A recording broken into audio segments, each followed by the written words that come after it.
Hi, this time is your teacher. I'm teacher Othman. Alright, today's lesson, this one is a new topic. It's about verb to be.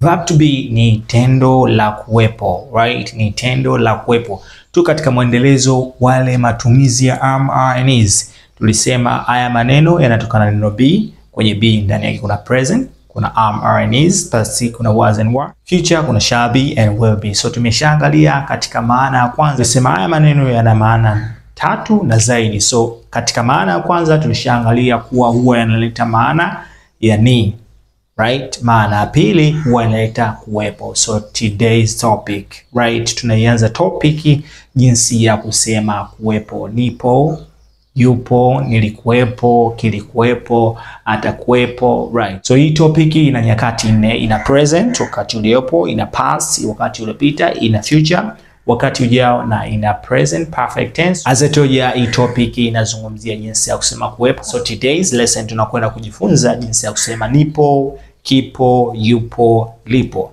Nipo ndani, yupo kazini, kipo juu ya meza, yupo Arusha, yupo Songea. So kama unataka kusema nipo, kipo, yupo au lipo, let's sit down and listen. This one is a verb to be, tendo la kuwepo, in the present tense, wakati uliopo. Nilivyosema hii topic ina nyakati nne, ina present, past, future and present perfect tense. So today this one is the present tense, katika wakati uliopo. So today tunakwenda kuangalia jinsi ya kusema nipo, kipo, yupo, right? Statement form, mfumo wa maelezo, tutakwenda kuangalia jinsi ya kusema nipo, kipo, yupo. And this one is question form, mfumo wa kutengeneza maswali, jinsi ya kuuliza je nipo, je kipo, je lipo.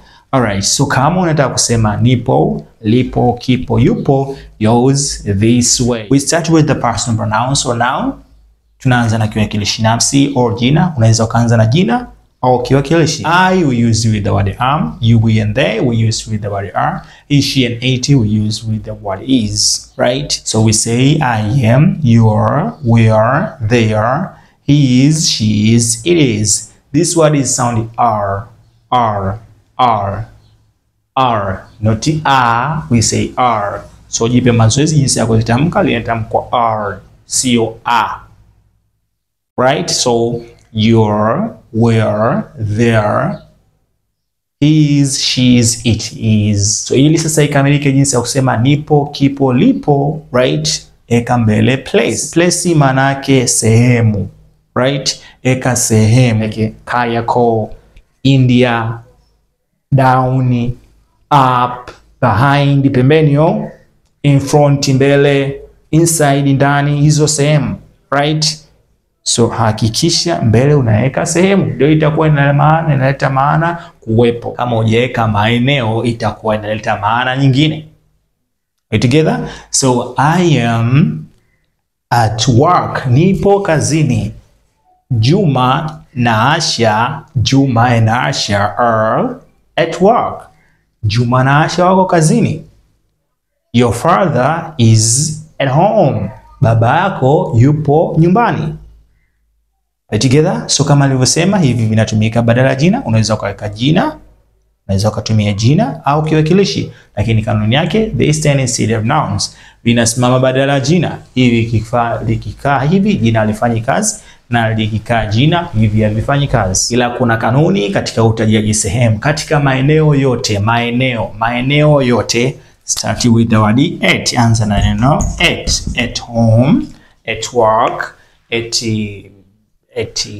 Kariakoo, at Temeke, at Buza, right? Tunaanza na neno at katika maeneo, at school, at home, at bus stop, right? Maeneo. But miji, mikoa, mataifa au ndani, we start with the word in. Kuna kanuni katika utajaji sehemu. Katika sehemu yako tumesema baada am, are or is utaweka hapa mbele sehemu. So katika maeneo yote anza na neno at. Katika miji, mikoa au ndani eka neno in. In the box.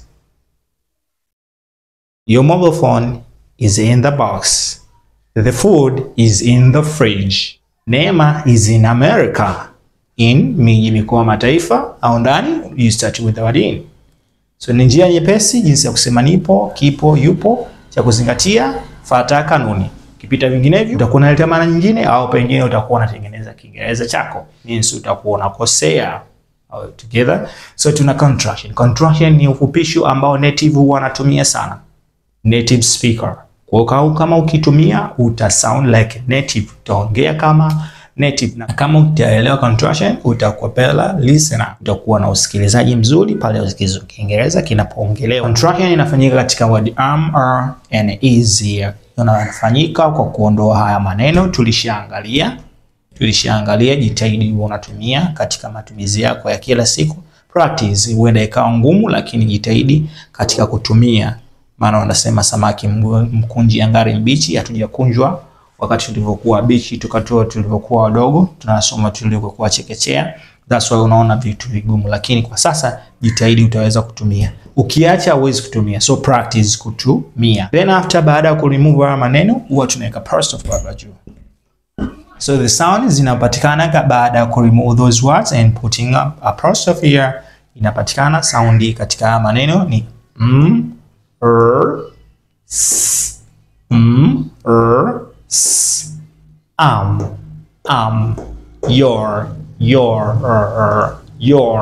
were, their, his, she's, its. I'm at work, nipo kazini. Work, no weki. You're at work, uko kazini. They're at work, wako kazini. She's at work, yupo kazini. It's outside, kipo nje. So hivyo ndivyo contractions zinapopitwa. Practice ili uweze kutumia, fanya mazoezi ya kutosha. Ukigusa utashindwa, utabaki kule kule. Na kama utatumia contraction, you sound naturally. So here tumeangalia jinsi ya kusema nipo, kipo, yupo. Tunafanyaje? I, am, you na they, are, he na it, is. Peleka place katika maeneo yote, anza na it. Katika miji, mikoa au taifa anza na in, lakini tumeangalia contraction ufupishi ambao I am, you are, we are, they are, he is, she is, it is. Tunaondoa maneno kama tulivyoondoa na tunaputia apostrophe there. Alafu huwa maneno yanatamkwa ni am, your, were, their, his, she's, its. Hakikisha umefuata kanuni ili jinsi ya kusema nipo uweze kuwa umepatia kile kikamilifu. Ukipita njia nyingine utakuwa unakosea au utakuwa unatoka nje ya maana. So here this one is how to be the question, jinsi ya kutengeneza maswali. We change an affirmative sentence into interrogative or into question by starting with helping verb followed by the subject. So take a question, we start with the word are or is. You start with the word you, we and they, we start with the word are. He, she and it, we start with the word is. This word is sounding are. Practice, right? Am I, are you, are we, are they, is he, is she, is it. Kama kawaida ili iweze kukamilika jinsi ya kusema kuuliza swali, yupo, kipo, lipo, eka mbele eneo, place, eneo. Lakini katika maeneo yote you start with the word at. Katika miji, mikoa, mataifa start with the word in. In America, in Dubai, in Congo, in Dodoma, in Arusha, in the cup, in the box, ndani au miji, mikoa, mataifa start with the in. Maeneo yote eka at Kariakoo, at Buyuni, right, at Chanika. All right, so we say, am I at home? Are you at home? Are they at home? Is she at work? Is he at home? Is it outside? Kipo nje. So hivyo ndivyo tunapotengeneza maswali, jinsi ya kuuliza je yupo, je kipo, je lipo. Lakini katika maswali huwa kuna contraction. Contraction tumeangalia ipo katika statement form, mfumo wa maelezo. Now let's look at examples. Number one, I'm far from home. Niko mbali na nyumbani. Far from. This word is sounding from, right? From, not from, but we say from. I'm far, maana yake mbali. Near, karibu, far, mbali. I'm far from home. Niko mbali na nyumbani. The question, are you far from home? Je, uko mbali na nyumbani? The answer, yes, Sam. Ndiyo, nipo mbali na nyumbani. No, I am not. Hapana, sipo mbali na nyumbani. Siku zote majibu katika Kiingereza yanakuwa katika hali ya ufupi. Always the responses in English are short, yanakuwa kwa ufupi. So kama utaulizwa, are you at home? Are they inside? Is it in your bag? Is it in your bag? Je, ipo ndani ya begi lako? So kama utaulizwa kwa mfumo huo, majibu yake huwa tunajibu yes, yes, your, yes, his, yes, its. Tutaanza na neno yes, tutaishia katika or is hapa. Right? Is she in your house? Yes, she is. Is it in your bag? Yes, it's. Yes, it's. Tunapita hapo kwa contraction, lakini kwa kawaida you can say yes, he is, yes, she is, yes, I, yes, you are, right? Yes, they are. Hivyo ndivyo kwa kale ya kawaida, lakini kwa contraction we say yes, yes, you're, yes, is, yes, it's. Right? So kama unakataa we say no, I am not. Utaongeza not baada or is, ongeza not, utakuwa umekataa, hapana, hayupo. Are you at home? Are you at home? Yes, ndio nipo. No, I'm not.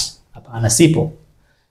Is she at home? Yes, she is. Ndio yupo. No, she's not. Hapana, hayupo. So hivyo ndivyo tunapojibu, hakikisha unafuata kanuni. So let's look more examples, right? Are you far from home? Je, uko mbali na nyumbani? Yes, ndio nipo mbali na nyumbani. Kwa ufupi, hata sentence yako kama swali likiwa refu kiasi gani, majibu siku zote yanakuwa kwa ufupi. No, I'm not. Hapana, sipo nyumbani. My spouse is at work. Mke wangu au mume wangu yupo kazini. Spouse means mke au mume, mwanandoa. Kwa mke wako unaweza kumuita spouse, mume wako pia unaweza kumuita spouse. So spouse means ni mwanandoa. The question is, your spouse at work? Je, mke wako au mume wako uko nyumbani?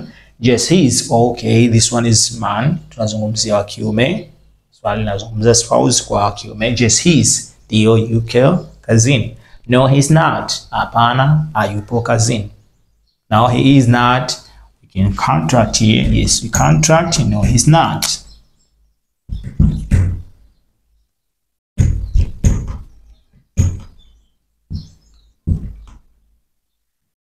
No, he's not. Hapana, hayupo kazini. So number 3, other staff are outside. Wafanyakazi wengine wapo nje. Staff ni mfanyakazi au wafanyakazi. Staff means mfanyakazi au wafanyakazi, ipo katika hali ya umoja na wengi. Other staff are outside. Wafanyakazi wengine wapo nje. Outside, nje. The question, are they outside? Je, wapo nje? Are they outside? Je, wapo nje? Yes, they are. Ndio wapo nje. No, they are not. Hapana, hawapo nje. That's for today. This is how we say, this is how we speak, and this is how we write. So practice, you know how to speak and write. There are 3 types of practicing. The first one is writing down your own sentence. The second one is speaking by yourself. The thing in English, njia ni hapa. Fikiri kwa Kiingereza, zungumza. Kwanza andika. Njia ndio hiyo, andika. Njia pili ya kufanya mazoezi ni kufikiri kwa Kiingereza. Kaa fikiri jinsi kusema nipo, kipo, iko hivyo. So fanyia mazoezi sana ili uweze kumudu kuzungumza na kuandika hizo njia. The third type of practicing, aina tatu ya mazoezi, ni kufuata watu kuzungumza nao. Talk to the people in person or through mobile phone, right? Ongea na watu in person, ana kwa ana au mobile phone, au kwa kupitia, kwa kupiga simu. So use those type of practice, you're going to be perfect speaker, right? So the next lesson will be negative form, mfumo wa kukataa au wa kukanusha. Today tumejifunza jinsi ya kusema nipo, kipo, lipo na maswali yake.